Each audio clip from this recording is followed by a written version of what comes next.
3 साल पहले अपनी गोवा ट्रिप के दौरान समर्थ अपने दोस्तों को रात के अंधेरे में बीच पर बैठे बॉनफायर जलाए सबको हॉरर स्टोरी सुना रहा था। तब उसके एक दोस्त ने उसे एक चैलेंज दिया, गोवा के सबसे हॉन्टेड माने जाने वाले घर के अंदर अकेले जाकर उसकी फोटो खींचने का चैलेंज। गोवा का वो हॉन्टेड हाउस था डी मेलो हाउस। लोगों के मुताबिक उस घर में 2 भाई रहते थे जिनके बीच नफरत इतनी बढ़ गई कि एक रात उनका झगड़ा कंट्रोल से बाहर निकल गया और एक भाई ने दूसरे को चाकू घुसाकर उसे मार डाला और उसकी बॉडी को घर की पिछली जमीन में एक पेड़ के नीचे गाड़ दिया। कहते हैं कुछ समय बाद दूसरे भाई की भी मौत हो गई। लोग मानते हैं कि जिस भाई की मौत उस घर में इतनी बेरहमी से हुई थी, उसकी भटकती हुई आत्मा ने ही अपने भाई से अपना भयानक बदला लिया था। कुछ लोग ये भी कहते हैं कि उन दोनों का झगड़ा कभी खत्म ही नहीं हुआ और उनकी आत्माएं अभी भी वहीं कैद हैं। पर 19 साल का समर्थ ये कहानी सुनकर और एक्साइटेड हो गया। उसने हंसते हुए अपने दोस्त का चैलेंज एक्सेप्ट तो कर लिया, लेकिन उसे बिल्कुल अंदाजा नहीं था कि वो एक ऐसी खौफनाक जगह पर जा रहा है जहां मौत उसका इंतजार कर रही है। समर्थ अपनी स्कूटी लेकर अकेला उस घर के रास्ते पर निकल गया। जैसे ही घर पास आने वाला था, उसे महसूस हुआ कि आसपास का माहौल धीरे धीरे बदल रहा है। हवा बेहद ठंडी हो रही है और पास का जंगल एक अजीब सी खामोशी से भर गया है। समर्थ को अजीब सी बेचैनी महसूस हो रही थी। देर बाद वो गोवा के सबसे हॉन्टेड घर के सामने खड़ा था, डी मेलो हाउस। एक पुराना और टूट चुका पोर्चुगीज स्ट्रक्चर जो पहली नजर में ही इतना डरावना लग रहा था, जैसे वो बस खाली घर नहीं बल्कि कई मनहूस शक्तियों का ठिकाना हो। एक ऐसा घर जहां से मानो कई डरावनी आंखें समर्थ को देख रही हों। ऐसा लग रहा था कि वहां का वक्त कई साल पहले ही रुक गया था। घर के ऊपर एक झुकता हुआ पेड़ और भी ज्यादा डरावना लग रहा था, जिसके तने पर अजीब से खरोंचों के निशान थे, मानो किसी ने उसे नाखूनों से कुरेदा हो और उसकी जड़ें दीवार के अंदर घुसकर घर को तोड़ रही थीं। उसे देखकर ऐसा लग रहा था कि न जाने वो घर कितनी जाने निगल गया होगा। समर्थ धीरे से गेट क्रॉस करके घर के अंदर गया और उस मोमेंट पर उसने महसूस किया कि एक अजीब सा भारीपन उसके सीने पर बैठ गया है और उसे अब सांस लेने के लिए भी एफर्ट करना पड़ रहा है। उसे वहां किसी चीज के सड़ने की बहुत बुरी स्मेल आ रही थी, जैसे कोई जानवर अंदर मरा पड़ा हो। हॉल की दीवारों पर अजीब सी कार्टून्स बनी थी। उनके चेहरे बिगड़े हुए लग रहे थे और आंखों की जगह काले धब्बे थे। ऐसा लग रहा था कि घर के सारे कार्टून्स जैसे समर्थ को ही देख रहे हैं।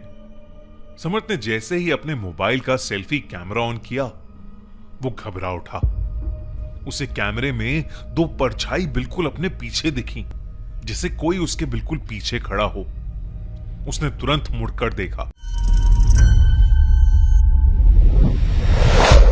लेकिन वहां कोई नहीं था। सिर्फ एक लंबा कॉरिडोर था जिसका अंत अंधेरे में खुल रहा था। तभी उसने एक जोर के गुर्राने की आवाज सुनी, फिर एक और भयानक चिल्लाने की आवाज आई और उसके तुरंत बाद एक दर्दनाक चीख और फिर अचानक 2 आदमियों की आवाज सुनाई देने लगी जो एक दूसरे पर चिल्लाते हुए लड़ रहे थे। समर्थ को अपनी लाइफ में पहली बार रूह कपकपाने वाला डर लगा। उन झगड़ों की आवाजें सुनकर उसने सोचा कि शायद वो भाइयों वाली कहानी सच है। वो जल्दी से फोटो खींच के निकलना चाहता था, लेकिन उसका फोन जो अभी फुल्ली चार्ज था एकदम से बंद पड़ गया। ये देखकर समर्थ ने वहां से फौरन निकलने का सोचा, लेकिन जैसे ही वो घर की एग्जिट पर उस बड़े से पेड़ के पास पहुंचा, उसके पैर मानो जम से गए।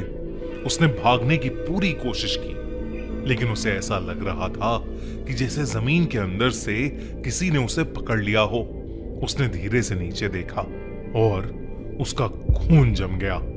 नीचे एक कब्र जितना बड़ा गड्ढा था और वहां मिट्टी के अंदर आधा धसा हुआ एक शरीर पड़ा था। वो किसी आदमी का शरीर था जो पूरी तरह सड़कर गल चुका था। समर्थ ने ध्यान से देखा तो वो चेहरा किसी और का नहीं बल्कि खुद समर्थ का था। ये देखकर समर्थ की सांसें मानो रुक सी गईं और उसके दिमाग ने उस बात को तुरंत मानने से इनकार कर दिया।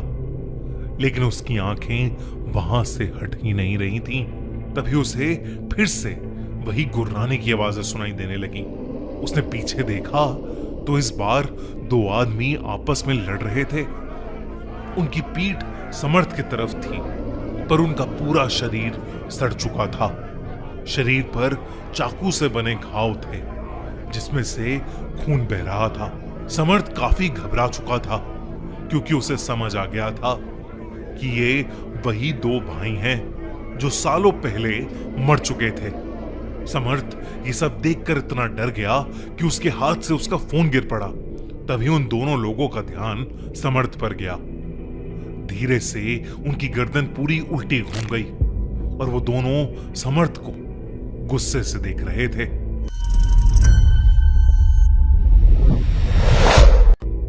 समर्थ चाह कर भी वहां से हिल नहीं पा रहा था। उस गुप्त अंधेरे में दोनों भाई धीरे धीरे उसकी तरफ आ रहे थे। दोनों के चेहरे बेहद भयानक लग रहे थे। फूटा हुआ सर, टेढ़ी गर्दन, आंखें एकदम लाल, जैसे वो दोनों सालों से बहुत गुस्से में हों। दूसरी तरफ मिट्टी में गड़ी वो डेड बॉडी भी उठ खड़ी हुई। उसने समर्थ को मिट्टी में नीचे खींचना शुरू कर दिया। देखते ही देखते समर्थ का पूरा शरीर जमीन में धंसने लगा।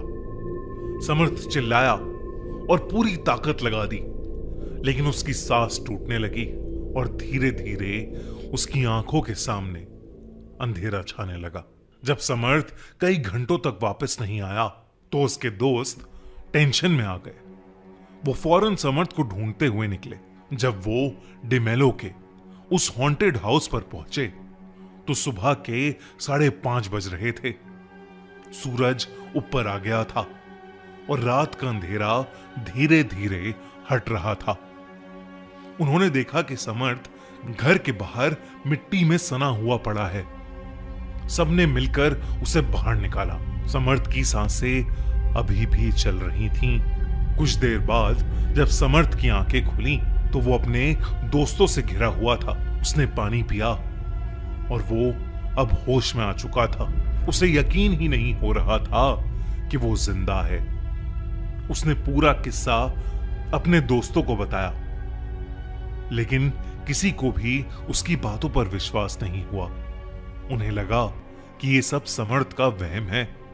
उस घर से निकलते समय जब समर्थ ने फाइनली पीछे मुड़कर देखा तो इस बार उसे क्लियरली दिखाई दिया कि उस घर की विंडो से वही दो भाई सीधे उसकी तरफ ही देख रहे हैं। समर्थ उसी दिन गोवा छोड़कर चला गया, लेकिन वो आज भी उस भयानक मंजर से कभी उभर नहीं पाया है। आपको क्या लगता है, गोवा का डिमेलो हाउस क्या सच में हॉन्टेड है? अगर आप ऐसी कोई हॉन्टेड जगह के बारे में जानते हैं तो हमें कमेंट्स में जरूर बताइए। और अगर